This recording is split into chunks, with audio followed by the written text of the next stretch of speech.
I'm Isabella Martinez, 27 years old. And 4 years ago, my father looked me dead in the eye and said, "You're dead to me," before slamming the door in my face. Today, I'm writing this from the rooftop terrace of my $25 million Manhattan penthouse, overlooking Central Park as the city lights twinkle below. The journey from that cold doorstep to this breathtaking view wasn't just about money.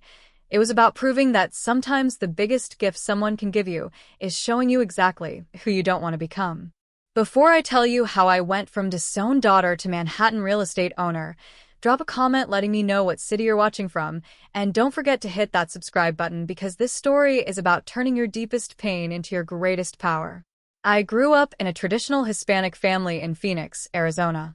Our house was a modest 3-bedroom ranch with terracotta tiles and a small backyard where my mother grew vegetables and roses. But for my father, Roberto Martinez, that house represented everything he'd sacrificed to achieve the American dream, and he expected nothing less than perfection from his children in return. Dad owned a successful auto repair shop that he built from nothing after immigrating from Mexico at 19. He worked 16-hour days, 7 days a week, transforming grease-stained hands and broken English into a thriving business that employed 12 people. His success was real and hard-earned, but it came with an iron-fisted expectation that his children would follow only the paths he deemed acceptable. Medicine, law, engineering, these were the holy trinity of careers in the Martinez household. Everything else was dismissed as frivolous or unrealistic. Dad would sit at our dinner table, still smelling of motor oil despite multiple showers, and lecture us about the sacrifices he'd made. "I broke my back, so you could have choices I never had," he'd say, pointing his fork at my brother Carlos and me. "Don't you dare waste those opportunities on foolishness." My mother, Elena, was the heart of our home. She'd been a teacher in Mexico before they immigrated, but language barriers and credential issues forced her into house-cleaning jobs when they first arrived. By the time I was born, Dad's business was successful enough that she could stay home, which he insisted was proper for a Martinez wife. She was gentle and nurturing, but lived completely under Dad's shadow, never contradicting his decisions about our futures. Carlos, my older brother by 3 years, was the golden child. He followed Dad's blueprint without question: stellar grades, pre-med track, early acceptance to medical school. Dad beamed with pride at every achievement, displaying Carlos's awards prominently in the shop office and bragging to customers about his future doctor son. I discovered my passion for fashion design when I was 13.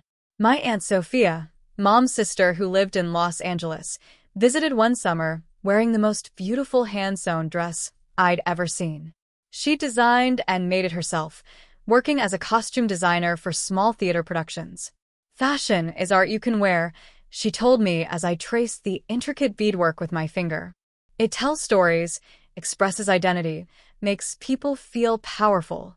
That conversation changed everything. I started sketching designs obsessively, learning to sew on Mom's old machine, studying fashion magazines like they were textbooks. I taught myself pattern making, color theory, fabric selection. Every spare dollar from babysitting went toward materials for my creations. My 15th birthday stands out as particularly painful. I'd spent weeks creating a stunning dress for my quinceañera, hand-embroidered with traditional Mexican motifs, but with a modern silhouette that bridged my heritage and my personal style. I was so proud when I showed it to my family. "It's beautiful, Mija," Mom whispered, tears in her eyes as she touched the delicate embroidery. Carlos nodded approvingly. "That's actually really impressive, Bella." Dad barely glanced at it. "Very nice hobby. Now show me your chemistry grade. Carlos says you're struggling with organic compounds." My heart sank as he dismissed months of work with a single word: hobby. That night, I made a promise to myself that someday I would create something so undeniably successful that even Roberto Martinez couldn't call it a hobby. Throughout high school, I maintained excellent grades to keep peace at home while secretly building my fashion skills. I sold custom prom dresses to classmates, designed costumes for school productions, and even created pieces for local quinceañera celebrations. Every project taught me something new about construction, fit, or business. I worked part-time at a boutique downtown, absorbing everything about retail operations, customer service, and trend forecasting. My boss, Mrs. Chun, became an unofficial mentor, encouraging my designs and even letting me create a few pieces for the store. They sold within days. "You have real talent, Isabella," she told me one afternoon as we watched a customer purchase my third design that week. "Have you thought about fashion school?" The question terrified and thrilled me in equal measure. Fashion school meant choosing a path Dad would never approve. But watching women light up when they tried on my designs, seeing how the right outfit could transform someone's confidence, I knew this was my calling. When my acceptance letter arrived from the Fashion Institute of Design and Merchandising in Los Angeles, my hand shook as I opened it. Full scholarship for fashion design, based on a portfolio I'd submitted in secret. It was everything I dreamed of and everything I knew would devastate my father. That night at dinner, I gathered every ounce of courage and shared my news. "I've been accepted to FIDM with a full scholarship for fashion design." The silence was deafening. Mom's face cycled through surprise, pride, and fear. Carlos looked impressed despite himself. Dad's expression turned thunderous. "Fashion design," he said slowly, as if the words tasted bitter. "You want to waste 4 years learning to sew pretty dresses?" "It's not just sewing, Dad.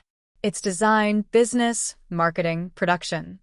"It's a fantasy," he interrupted. "Do you know how many people try to make it in fashion? How many end up waiting tables in Los Angeles while chasing impossible dreams?" I took a deep breath. Mrs. Chin thinks I have real potential. My designs are already selling locally. This could be the start of something amazing. Dad's voice rose. "Potential doesn't pay bills, Isabella. Medicine, law, engineering, these are careers with security, with respect. This fashion nonsense will leave you broken and poor." "But Dad, I'm good at this. Really good. And the scholarship." "The scholarship," he scoffed, "is just delaying reality. You'll spend 4 years playing dress-up, graduate with useless skills, and then what? Come crawling back here expecting me to fix your mistakes." The conversation escalated quickly. Dad demanded I decline the scholarship and enroll in Arizona State for pre-med like Carlos had. I refused, explaining that this was my passion, my path. He accused me of being selfish and ungrateful. I accused him of trying to control my life. "You don't understand the sacrifices I've made," he shouted, standing from the table. "Everything I've built was for you and Carlos, to give you better opportunities than I had. And I'm grateful," I shot back, "but those opportunities should include choosing my own career." His face hardened into an expression I'd never seen before, cold, final, devastating. "If you walk out that door to chase this ridiculous dream, you're dead to me. No daughter of mine will waste her life on such foolishness." The ultimatum hung in the air like a toxic cloud. Mom was crying silently. Carlos looked shocked. And I realized this was the moment that would define everything. "Then I guess I'm not your daughter anymore," I said quietly, surprising myself with my steady voice. Dad's eyes blazed with fury. "Get out. Get out of my house, and don't come back. You want independence so badly? You've got it. See how far your fashion dreams take you without family support." I packed 2 suitcases that night while Mom sobbed in the doorway, trying to convince me to apologize, to stay, to choose family over dreams. But I couldn't. Something deep inside me knew that if I stayed, if I gave in to his demands, I would lose myself completely. "I love you, Mommy," I whispered as I hugged her goodbye. "But I have to do this." Carlos surprised me by helping carry my bags to my car. "I think you're brave," he said quietly. "Stupid, maybe, but brave.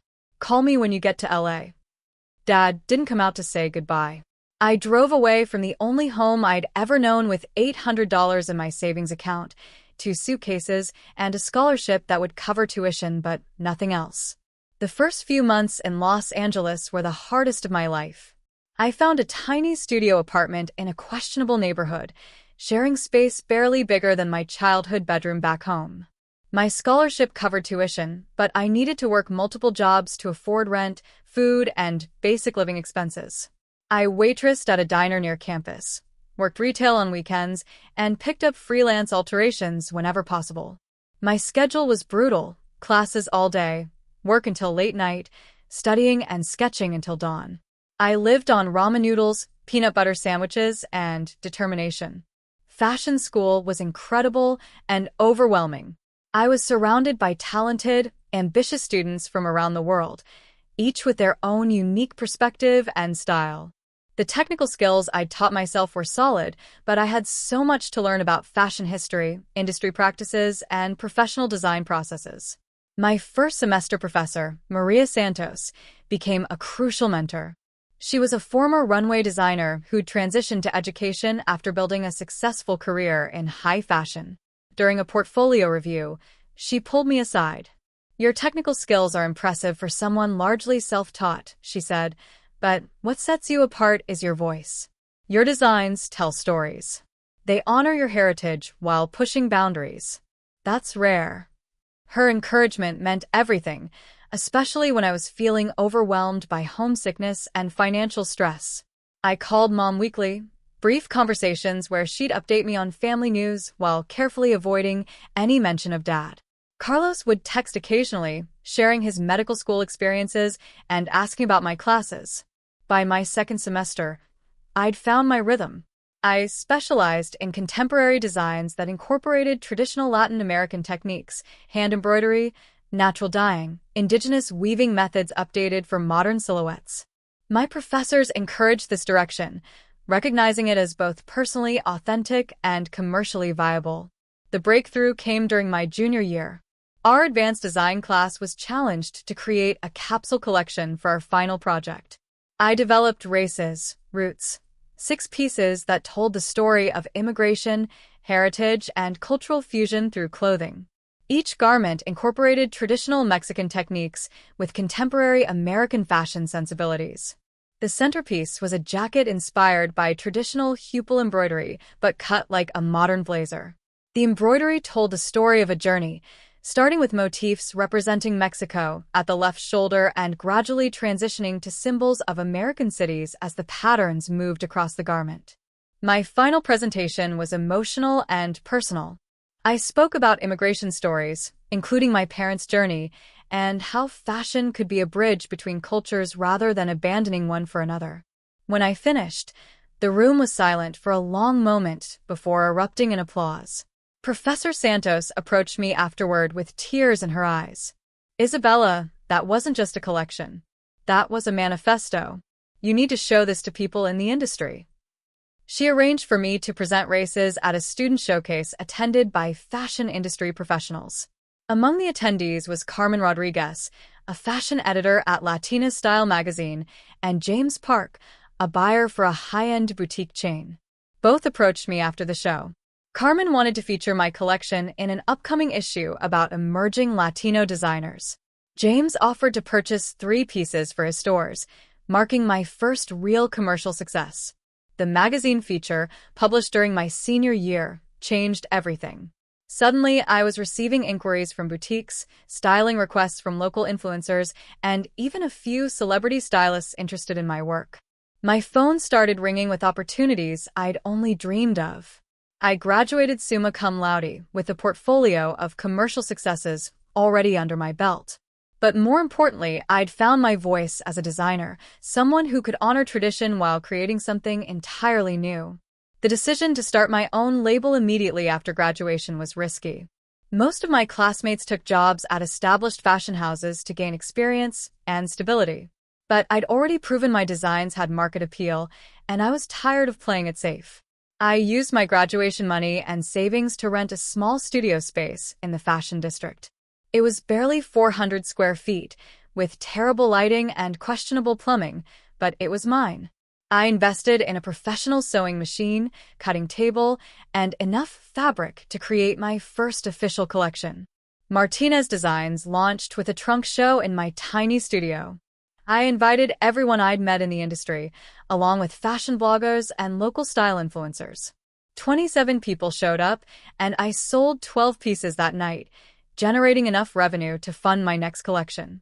The growth was slow but steady. I focused on quality over quantity, creating limited pieces that sold through word of mouth and social media. My Instagram following grew organically as customers posted photos wearing my designs. Each piece was made to order, allowing me to maintain quality control while minimizing inventory costs. 6 months after launching, I received a call that changed everything. Eva Longoria's stylist had seen my work on social media and wanted to borrow pieces for several red carpet events. Seeing Eva wear my designs on national television was surreal, and the exposure was invaluable. Orders poured in after those appearances. I hired my first employee, Rosa, a recent FIDM graduate who shared my attention to detail and cultural background. Together, we moved to a larger studio and began developing more streamlined production processes. The second breakthrough came when Nordstrom's buyer attended a Los Angeles Fashion Week event where I was showing. She approached me afterward about carrying my line in select stores. The partnership started small, 5 pieces in 10 stores, but it legitimized my brand in ways I hadn't anticipated. Working with Nordstrom taught me about wholesale operations, inventory management, and scale production while maintaining quality. It was challenging but exhilarating to see my designs displayed alongside established brands I'd admired for years. By my 3rd year in business, Martinez Designs was generating over $500,000 in annual revenue. We'd expanded to 15 employees, moved to a 2,000 square foot design studio, and were carried in over 50 boutiques nationwide. I was featured in Forbes' 30 Under 30 list and invited to speak at fashion industry conferences. The success felt incredible, but there was always an undercurrent of sadness that my family wasn't part of it. Mom and I talked regularly now, and she was proud of my achievements, but Dad remained a wall of silence. Carlos had begun his medical residency and would occasionally text congratulations when my work appeared in magazines, but the family rift remained unchanged. Everything accelerated in year 4. A celebrity stylist dressed 3 A-list actresses in my designs for the Golden Globes, creating a social media explosion that crashed my website and generated a waiting list of over 1,000 customers. Major fashion publications started calling for interviews and features. The acquisition offer came from an unexpected source. Sofia Hernandez, founder of Luna Fashion Group, had built a portfolio of successful contemporary brands focusing on diverse designers. Her company specialized in providing infrastructure and resources to help emerging labels scale while maintaining creative control. I've been watching Martinez Designs for 2 years, Sofia explained during our first meeting at her Beverly Hills office. Your growth trajectory is remarkable, but more importantly, your brand has cultural significance beyond fashion. That's what creates lasting value. Luna Fashion Group offered to acquire a 60% stake in Martinez Designs for $8 million, with me retaining creative control and the remaining 40% ownership. They would provide capital for expansion, handle operations and logistics, and connect me with their network of international retailers. The decision was agonizing. Maintaining independence meant slower growth and constant financial stress. Partnering with Luna meant resources to fulfill my vision on a larger scale, but also sharing control of the company I'd built from nothing. After weeks of negotiations and sleepless nights, I accepted their offer. The partnership would allow me to focus on design, while they handled the business complexities of scaling a fashion brand. Most importantly, Sofia understood. The day the acquisition closed, I sat in my expanded design studio, looking at a check for $4.8 million, my share of the initial payment. After taxes and paying off business loans, I had enough money to buy a house, invest in my future, and never worry about basic survival again. But the real validation came 6 months later when Martinez Designs was featured in Vogue's annual New Establishment issue, highlighting designers who were reshaping the fashion industry.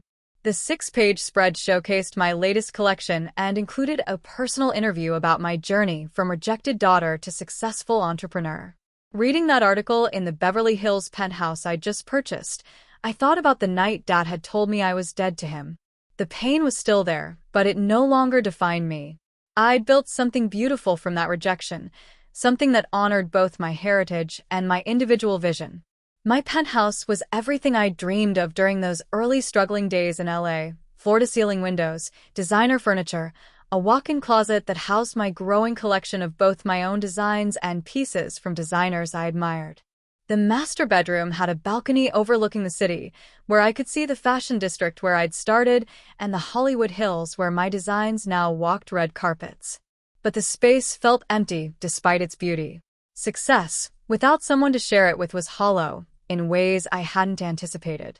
I'd been so focused on proving myself that I'd neglected building meaningful relationships beyond work.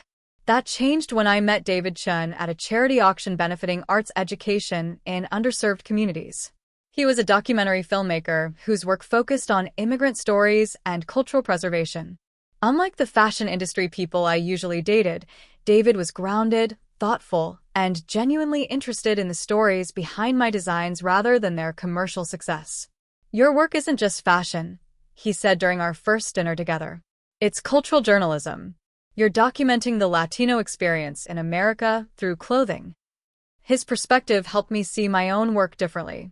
We began collaborating on a documentary about Latino designers and fashion, which deepened both our professional respect and personal connection. David understood the drive that had carried me from Phoenix to Penthouse success, but he also helped me remember the girl who'd fallen in love with fashion simply because it was beautiful. 3 years after the acquisition, I decided it was time to reach out to my family. My success was undeniable now. Martinez Designs was carried in over 200 stores worldwide. I'd been featured in every major fashion publication, and my net worth had grown to over $15 million. But more importantly, I'd found peace with my choices and no longer needed external validation to feel worthy. I called Carlos first. He was finishing his residency and had always been the bridge between Dad and me. "Bella, I saw your Vogue cover." Dad saw it too, though he won't admit it. "How is he?" I asked, surprised by how much I still cared about the answer. "Stubborn as ever, but older. The business is doing well, but he's talking about retirement. I think he regrets things. But you know Dad, admitting mistakes isn't his strong suit." I flew to Phoenix for Mom's 50th birthday, my first visit home since that devastating night 4 years earlier. The house looked exactly the same, but I felt like a completely different person walking up that familiar driveway. Mom's reaction was everything I'd hoped for. She cried, she laughed, she touched my face like she couldn't believe I was real. "Mija, you're so successful, so beautiful. I'm so proud of you." The family dinner was awkward, but not hostile. Dad acknowledged my presence with a nod and Isabella, but didn't engage beyond basic politeness. Carlos filled the silence with stories from medical school and questions about my work that allowed me to share my journey without directly confronting the past. After dinner, I found Dad in his workshop behind the house, the same space where he taught Carlos and me to use tools when we were children. He was cleaning an engine part, his movements still precise despite being in his 60s. "Your mother showed me some articles," he said without looking up. "The business seems to be doing well." "It is," I replied simply. He set down his tools and finally met my eyes. For a moment, I saw something that might have been regret, or pride, or just exhaustion. "I still think you could have been a doctor," he said quietly. I smiled, no longer hurt by his inability to fully embrace my path. "I know, Dad, but this is who I was meant to be." He nodded slowly. "Your designs, they're very beautiful. Very Mexican, but also very American." It wasn't an apology, and it wasn't complete acceptance, but it was acknowledgement. Sometimes that's enough. The conversation with Dad helped me understand that some relationships will always be complicated, but that doesn't diminish the value of forgiveness. Not for his sake, but for mine. Carrying anger was exhausting, and I had better uses for that energy. Today, 5 years after being disowned, Martinez Designs is one of the fastest-growing contemporary fashion brands in America. We employ over 100 people, support dozens of artisans in Mexico and Central America who create our hand-embroidered pieces, and have expanded into accessories, home goods, and a new men's line. But the success I'm most proud of is the Martinez Foundation, which provides scholarships and mentorship to young Latino students pursuing careers in creative fields. We've supported 50 students so far, helping them access education and opportunities that might otherwise be impossible. Last month, one of our scholarship recipients, a young man from El Salvador studying fashion design, showed me his senior collection. The pieces were stunning, contemporary menswear that incorporated traditional weaving techniques from his homeland. Watching him present his work, seeing his pride and passion, I remembered why I'd fought so hard to follow my own dreams. "Your foundation changed my life," he told me afterward. Not just the money, but knowing that someone who looked like me, who came from where I came from, could succeed in this industry. His words reminded me that our individual successes are never just about us. They create possibility in other people's minds, proving that paths we thought were impossible are actually just difficult. My relationship with my family continues to evolve. Mom visits my penthouse regularly now, marveling at how far I've come but more interested in my happiness than my wealth. Carlos and I talk weekly, comparing our different but equally demanding careers. He's getting married next year and asked me to design his fiancée's wedding dress, a request that means more to me than any celebrity endorsement. Dad and I exchange emails occasionally and see each other at family gatherings. He'll never fully understand my choices, but he's stopped actively opposing them. Progress, not perfection. David and I got engaged last month. He proposed on the penthouse balcony at sunset, with the city spread out below us like a glittering promise. Planning our wedding has been joyful in ways I didn't expect, combining traditions from both our cultures, incorporating elements from my design aesthetic, celebrating not just our love, but the journey that brought us together. Standing on that same balcony now, looking out over the city that gave me everything I dreamed of and more, I think about that terrified girl who drove away from Phoenix with 2 suitcases and $800. She had no idea what she was capable of, no blueprint for the path ahead, just a stubborn refusal to give up on her dreams. The penthouse, the business, the recognition, these are wonderful, but they're not the real victory. The real victory is knowing that I chose myself when no one else would, that I trusted my instincts when everyone called them foolish, that I built something meaningful from the ashes of rejection. If my father hadn't disowned me that night, would I have had the fierce determination necessary to succeed? Would I have pushed myself to prove my worth if I never had it questioned so completely? I'll never know, but I suspect his rejection was the catalyst I needed to discover my own strength. The fashion industry is notoriously difficult, especially for women of color, especially for those without family connections or financial backing. There were moments when failure seemed inevitable, when the smart choice would have been to give up and find an easier path. But those moments taught me that strength isn't about never falling, it's about getting back up every single time, even when you're tired, even when you're scared, even when everyone says you should stay down. To anyone reading this who's facing their own moment of rejection, their own crossroads between safety and dreams, I want you to know that the voice telling you to play it safe isn't always wisdom. Sometimes it's fear disguised as practicality. Your dreams matter, your vision matters, your unique perspective matters. The path won't be easy. There will be nights when you question everything, days when you feel like you're failing, moments when the people who should support you will instead tear you down. But if you can hold on to your vision, if you can believe in yourself when no one else will, if you can transform pain into fuel instead of letting it destroy you, you might surprise yourself with what's possible. My father told me I was dead to him for choosing my dreams over his plan for my life.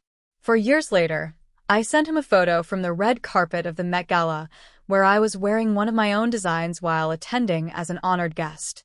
The caption read, "Still alive, Dad. Still creating beautiful things." He never responded, but my mother told me later that he kept the photo in his wallet. Some victories are public, magazine covers, business acquisitions, penthouse addresses. Others are private. The moment you realize you no longer need anyone's permission to be who you are, the day you understand that their inability to see your worth says nothing about your actual value, the night you fall asleep in your own beautiful space, knowing you built every piece of it yourself. Have you ever had to choose between someone else's vision for your life and your own? Have you found strength you didn't know you had when circumstances forced you to rely completely on yourself? Share your story in the comments below. Your journey might be exactly what someone else needs to hear to take their own leap of faith. Don't forget to subscribe for more stories about turning rejection into fuel. And remember that sometimes the most devastating thing someone can do to you is also the most liberating. When they tell you to leave, when they say you're dead to them, when they close the door on who you used to be, that's when you get to discover who you really are. Thank you for listening to my story. And remember, you are not dead to your dreams, no matter who says otherwise.